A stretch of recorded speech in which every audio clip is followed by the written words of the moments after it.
Hey, what's up, everybody? Frederick Polk here. I I wanted to take my time to really make this video. Um, this one kind of hits a little closer to home for me. See, I'm a native-born Texan. I was born in Victoria, Texas, and my father was in the National Weather Service. He's worked out of multiple stations in his career in Texas. So I wanted to make sure I got this one right. A flash flood tore through Camp Mystic, right along the Guadalupe River in Kerr County. Just a few days back. The river surged 29 feet in about 45 minutes. I want you to think about that. People were playing board games, getting ready for bed. They were laughing, having a good time at summer camp. And within 1 hour, less than an hour, whole cabins were underwater. And at this time, there's at least 80 people dead, with many more missing. And here's the part that is so hard and makes my blood boil and would have made my father's boil. We could have done more to see this coming. And we used to. See, when my father he worked for the National Weather Service nearly 30 years. This is back when we took public safety, things like that, pretty seriously. He used to tell me that if you gave people just 5 extra minutes of warning, that 5 more minutes was time for them to grab their baby, right out of the crib, get to high ground. That's what saved lives. And that was worth everything to him. He didn't really care about politics at that moment. He cared about forecasts. Because that's what saved lives, and that's what people in the National Weather Service were there to do when it came down to it. He could have never imagined what we're seeing today, what's happening now, the defunding, the data blackouts, just the absolute negligence. He would have been furious. He would have been marching on Washington. He would have been demanding to speak before Congress, give his testimony. And how do we get here? Huh? They call it the Big Beautiful Bill. That sounds great, don't it? Sounds like a name someone would come up with who maybe bankrupted a casino after he slapped his name on it, or was on a reality show where he pretended to be a boss. But behind that name is a scorched earth policy. It's a policy of murder. Here's what the Big Beautiful Bill actually did. It cut over $460 million from NOAA, the National Oceanic Atmospheric Administration, and the National Weather Service. It froze all hiring in NOAA and line offices until fiscal year 2027. It shut down climate adaptation grants. It canceled upgrades to radar and forecasting infrastructure. It killed off interagency partnerships with the Department of Defense. And that last one, oh, that's a death sentence. I bet you didn't know that. The Department of Defense, the one we're getting ready to give $1 trillion for, helps in weather forecasting. Because NOAA relies on microwave satellite data from the DoD to track storms, especially at night, especially when things are escalating fast, like the Guadalupe River rising 29 feet in 45 minutes. That's how we spot rapid intensification. That's how we know a storm isn't just big, it's lethal. The Department of Defense announced they're cutting off that data on July 31st, 2025. Not because they want to, because the money's gone. And the budget cuts, they already took effect on July 4th, on our Independence Day. So when the flood hit Camp Mystic, the forecasts were there, but the warnings didn't reach everyone in time. Local systems broke down.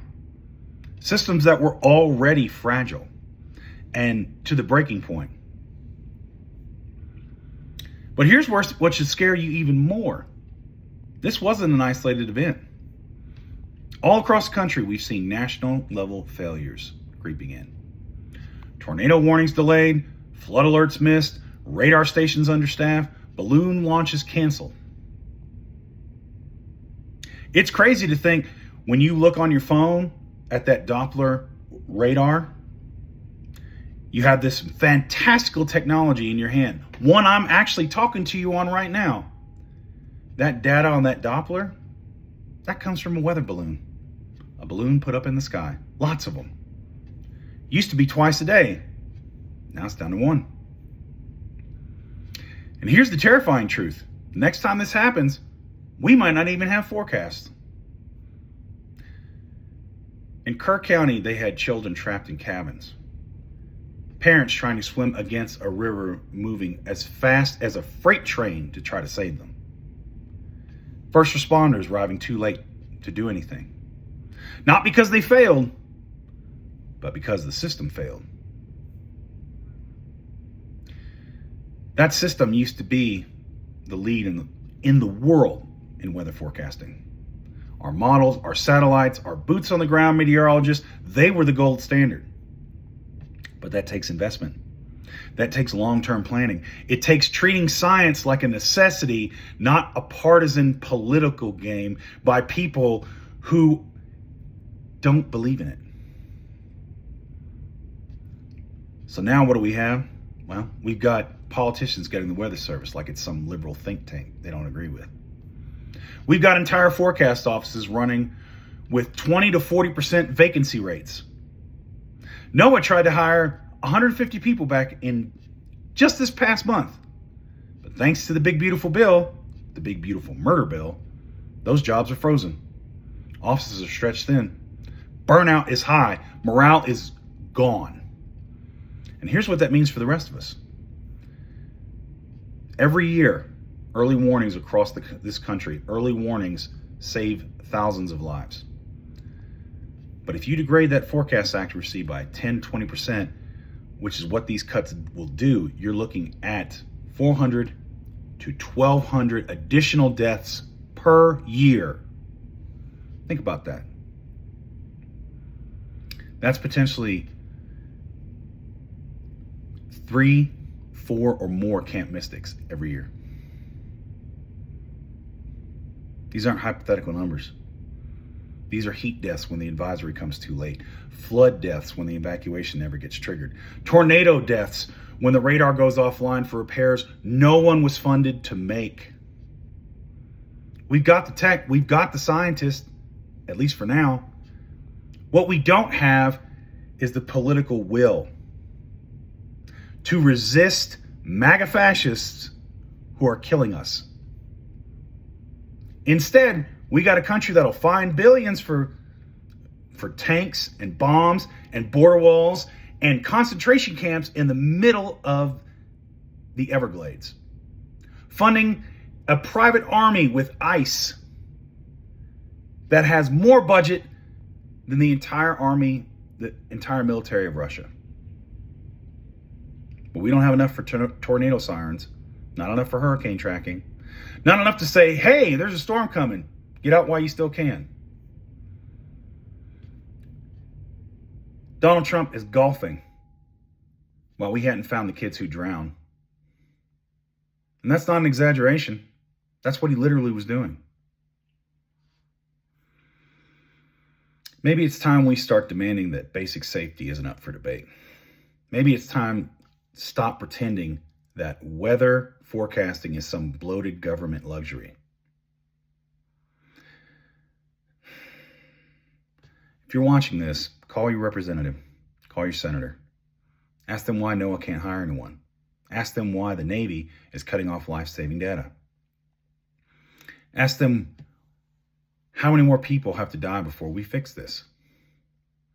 Tell them you're not okay with your family being expendable. Tell them weather warnings aren't political, they're survival. Because we don't fight back for the basics, like the right to know when the sky's about to break open, and we've already lost this country.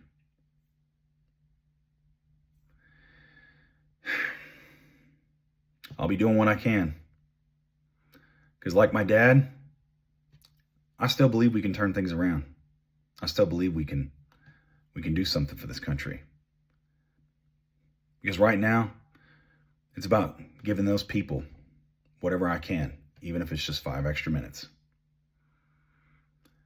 Anyway, that's all I got for you. Keep the faith, defend democracy, and I'll see you later.